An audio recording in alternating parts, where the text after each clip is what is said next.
President Biden has long espoused the view that democracies are in a historic battle against autocracies, running for office on a platform of restoring the soul of America after what many analysts viewed as growing authoritarian tendencies during his predecessor's tenure in office. This was Biden at the G7 in June. We're in a contest, not with China per se, but a contest with autocratic governments around the world, as to whether or not democracies can compete with them in the rapidly changing 21st century. And I think how we act and whether we pull together as democracies is going to determine whether our grandkids look back 15 years from now and say, did they step up? Are democracies as relevant and as powerful as they have been? A report this year by Freedom House, the Washington-based nonprofit that conducts research and advocacy on democracy and political freedoms, found that authoritarian actors grew bolder in 2020 as major democracies turned inward, contributing to the 15th consecutive year of decline in global freedoms.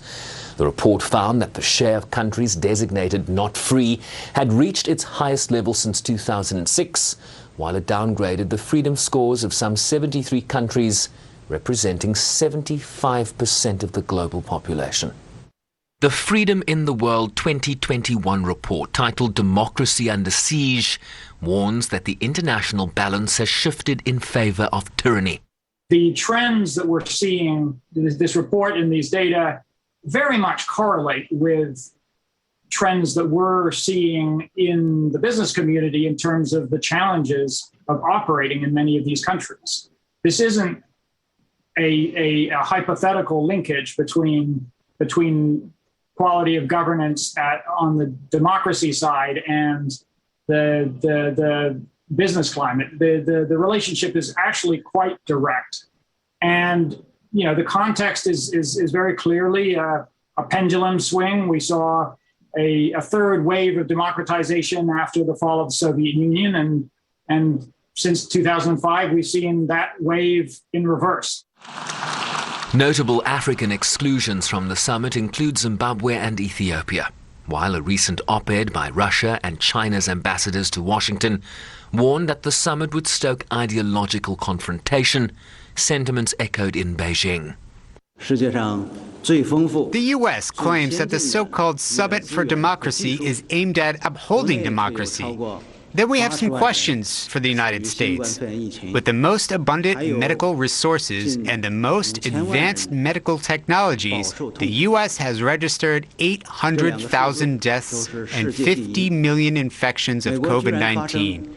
More than any other country in the world. This amounts to a human rights tragedy. Is this how the U.S. upholds democracy? In U.S. society, racism is deeply entrenched. White supremacy is rampant, and ethnic equality remains beyond reach. Is this how the U.S. upholds democracy? The White House pressed this week on whether the United States itself could do better. We are continuing to work hard, do better, ensure we are protecting our own democracy here at home. And I think it is unquestionable that as people around the world, countries around the world, looked at the events of January 6th, looked at what happened here in the United States, it was clear that when the president came into office, this was going to be front and center on his agenda, and it has been. The summit expected to launch a year of action culminating in a follow-up, in-person summit on commitments and pledges in a year's time. Sherwin Brycepease, SABC News, New York.